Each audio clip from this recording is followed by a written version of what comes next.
Pending অনেকগুলা বেসরকারি বিল আছে, সেই বিলগুলো আজকে না এনে আমি মনে করি যে এখানে অধিকার ক্ষুণ্ণ করা হয়েছে এবং আজকে এখানে যেভাবে সরকারি বিল উত্থাপন করা হচ্ছে এটা বোধহয় কোনো ভালো নজির হবে না।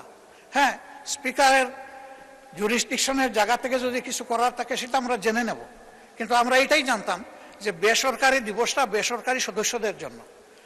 এই সব কিছুতে আমরা দেখতে পাচ্ছি যে সংসদকে ঠেলে একতরফাভাবে এক পেশে করে নিয়ে যাওয়া হচ্ছে। আমরা নীতিগতভাবে এই ধরনের বিলে আমরা অংশগ্রহণ করতে চাচ্ছি না। আমরা আশঙ্কা করছি যে এর মাধ্যমে সংস্কারের যে মূল দাবি সেইটাকেই চাপা দেওয়া হবে। তা আমরা সেই চাপা দেওয়ার পক্ষে নাই। আমরা সংস্কারের মূল দাবির পক্ষে জোরালো এবং স্পষ্ট অবস্থান আমাদের। আমরা এখান থেকে সরিনি। আমাদেরকে অফিসিয়ালি নন অফিসিয়ালি এই পার্লামেন্টের ভিতরে এবং বাইরে অনেকবারই অনুরোধ করা হয়েছে যে সংবিধান সংশোধনের কমিটিতে আসেন। একটা কমিটি এখানে পাশ হয়েছে, আমাদের প্রতিবাদ ছিল, আমরা অংশগ্রহণ করি নাই, সব ঠিক আছে।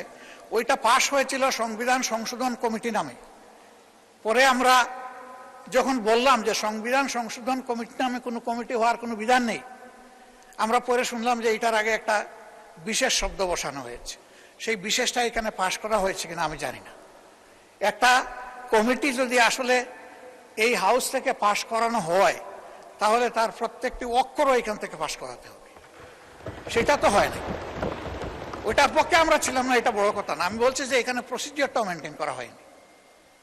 মাননীয় স্পিকার, এই সমস্ত বিষয় বিবেচনায় নিয়ে এখন যে বিষয়টা আপনি উত্থাপনের দিকে যাচ্ছেন, আমরা যেহেতু এই আলোচনায় বৃহৎ স্বার্থে আমরা পুরা সংস্কার চাই, আমরা গণভোটের বাস্তবায়ন চাই এবং আমরা এইভাবে খণ্ডিত কোনো প্রসেসের অংশ হতে চাই না।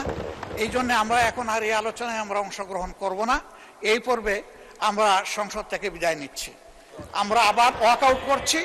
আমরা আবার যখন উপযুক্ত তখন ইনশাআল্লাহ আমরা আসব, অংশগ্রহণ করব, জনগণের পক্ষে কথা বলবো। 4টা নোটিশ আমরা জমা দিয়েছি। আমরা আশা করব সেই নোটিশগুলা জনস্বার্থে, জনদুর্ভোগ নিরসনের স্বার্থে সেই নোটিশগুলা আলোর মুখ দেখবে। এই সংসদে আলোচনার সুযোগ আমরা পাবো। মাননীয় স্পিকার, আমাকে সময় দেওয়ার জন্য আপনাকে ধন্যবাদ। আমরা এখন ওয়াক আউট করছি। আসসালামু আলাইকুম। মাননীয় বিরোধী দলের নেতা, ওয়াক আউট করার স্বাধীনতা আপনার আছে, বাট সংসদের ভিতরে সবকিছু আলোচনা করা দরকার, না হলে জাতি কি পাবে? আমি